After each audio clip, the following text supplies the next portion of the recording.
Olá, oitavo ano, sejam bem-vindos a mais uma videoaula. É um prazer gravar para vocês e compartilhar um pouco sobre o conhecimento de religião, né? Um pouco a mais. Vamos trabalhar hoje com o capítulo 3, Vida e Morte. As páginas são apenas duas de atividade, 35 e 39, tá bom? Vamos começar com a correção do simulado. Ele queria saber na primeira questão de religião sobre a crença de vários deuses, isso é politeísmo. A segunda ele queria saber sobre o totem, o que aqui representa, né, que é o no caso é o panteísmo. A terceira é o complemento da frase: toda cultura organiza e orienta as condutas que o ser humano estabelece com o mundo à sua volta, além de dar significado a elas. A quarta ele queria saber o que era um pajé, então essa é a definição, que é o líder espiritual e interlocutor entre o mundo natural e o sobrenatural. E a quinta ele queria completar, então o que se encaixava aqui era transcendência. A transcendência possibilita uma experiência da divindade que ultrapassa todo conhecimento e compreensão. Ela é o mistério que supera qualquer experiência humana. Beleza. Vida e morte, nosso capítulo 3. Um assunto muito importante trabalharmos com isso, para você conhecer algumas concepções, para você expor sua própria opinião, para você ver como todo, né, o que outras religiões pensam sobre vida e morte. Então o objetivo é esse. Vamos ver um pouquinho de cada, tá? Inicialmente temos essa frase de William Shakespeare, que ela é bem conhecida, famosa, né? Também está na página inicial de vocês, no capítulo 3, vocês podem conferir lá, e diz o seguinte: ser ou não ser, eis a questão. O que é mais nobre para o espírito, sofrer os dardos e as setas de um ultrajante fado, ou tomar armas contra um mar de calamidades para pôr-lhes fim, resistindo, morrer, dormir, nada mais. William Shakespeare.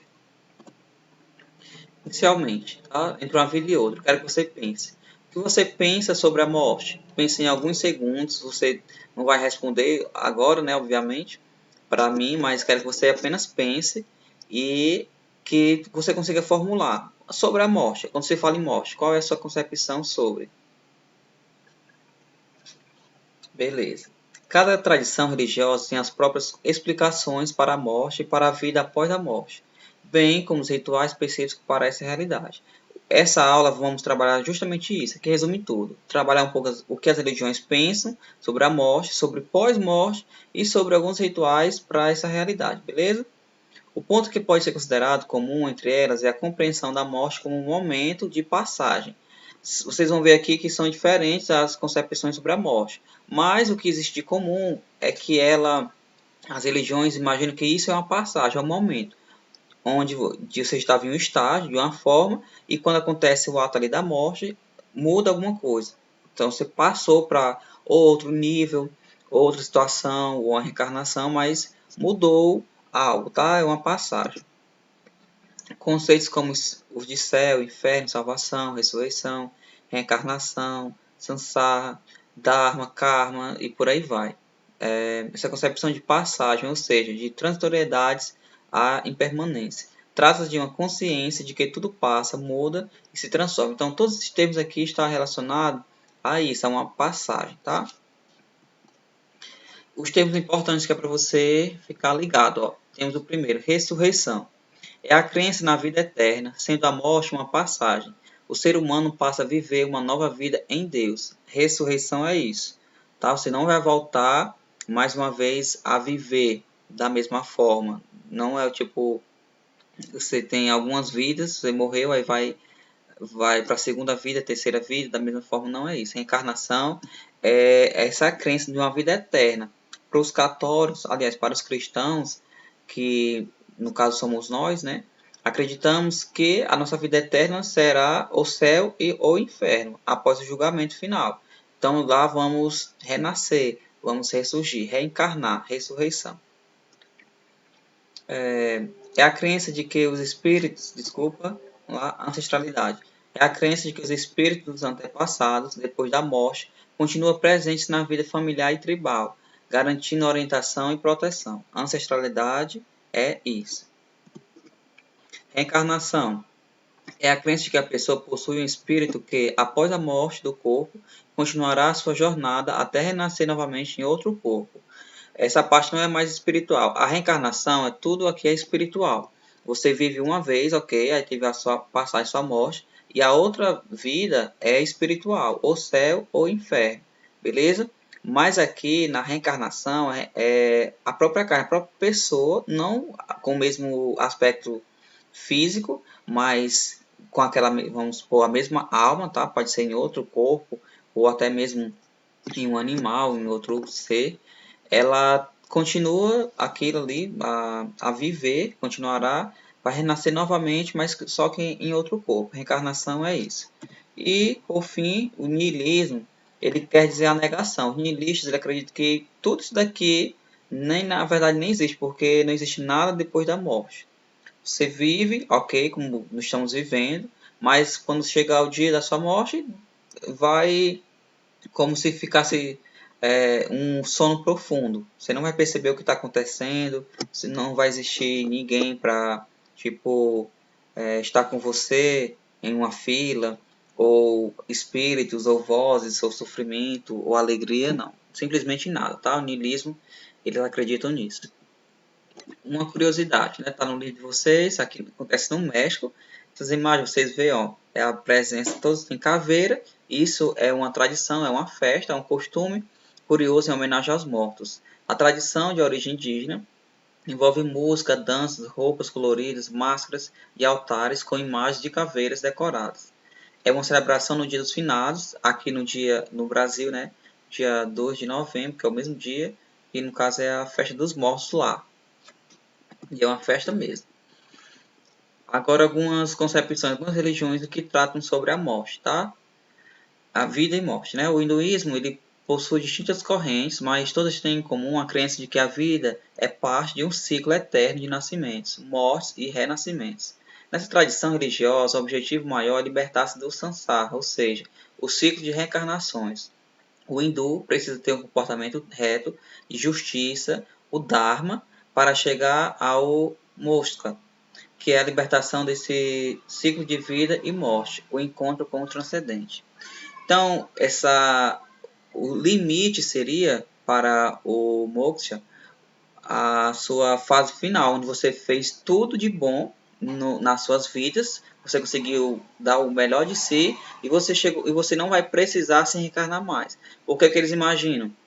Que você volta, que você foi reencarnado, porque na vida anterior você não foi bom o suficiente para conseguir se libertar disso, para você viver livre ainda. Entendeu? Então, o que eles pensam é isso. Vai haver várias reencarnações daquela pessoa até que a última vida dela seja suficiente, boa o suficiente, ela foi merecedora de se libertar dessas reencarnações. Bom?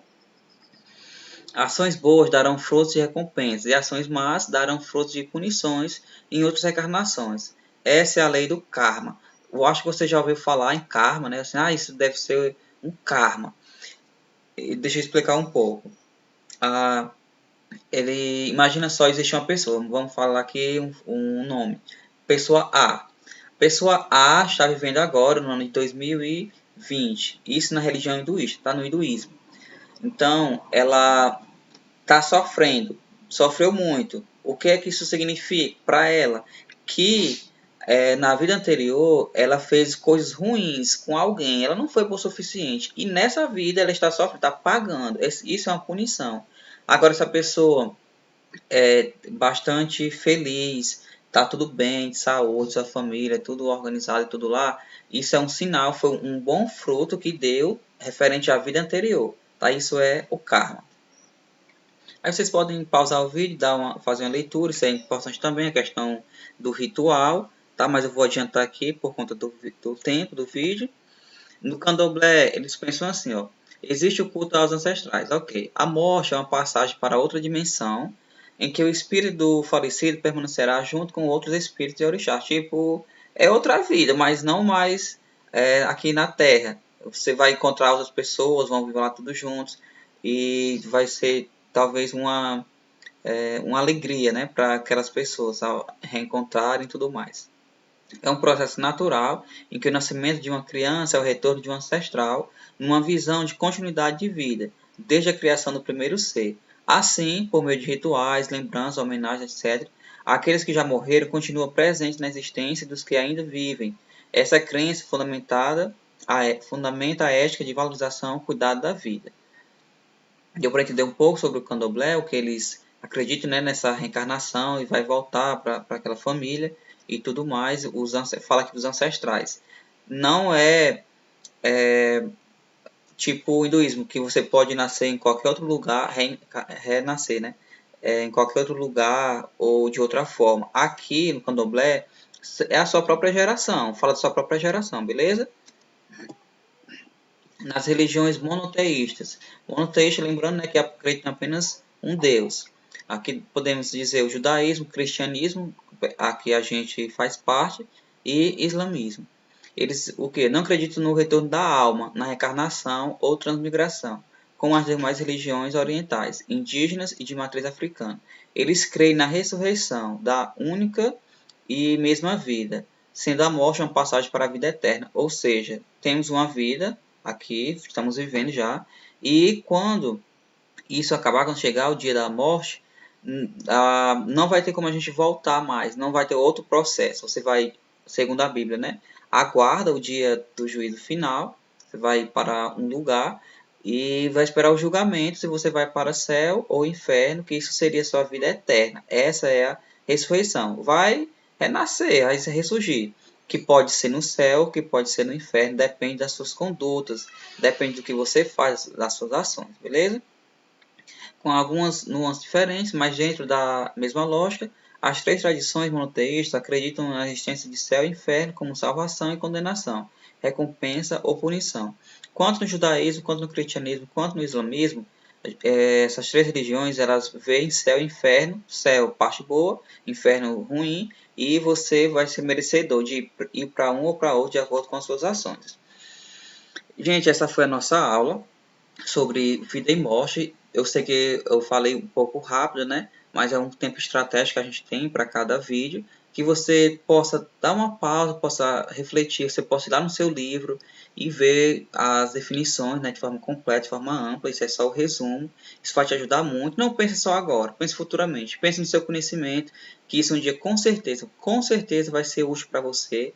Tudo que você absorve um dia vai ser usado, né, de forma positiva, com certeza, devemos pensar isso, que vai ser usado para o bem, esses conhecimentos, e você não deve apenas pensar no agora. Se deu preguiça de fazer atividade, se o vídeo está um pouco longo, que não está, os vídeos são bem curtos, né? Não tem como você dizer que é chato assistir, os vídeos são bem curtos, referente a uma aula normal. Então, assim, vocês caprichem nesse conhecimento, nessa dedicação, beleza? E a minha mensagem de hoje é: quando a tristeza bater na sua porta, abra um belo sorriso e diga: desculpa, mas hoje a felicidade chegou primeiro. Tenha uma excelente semana, se cuidem, Deus abençoe. Tchau.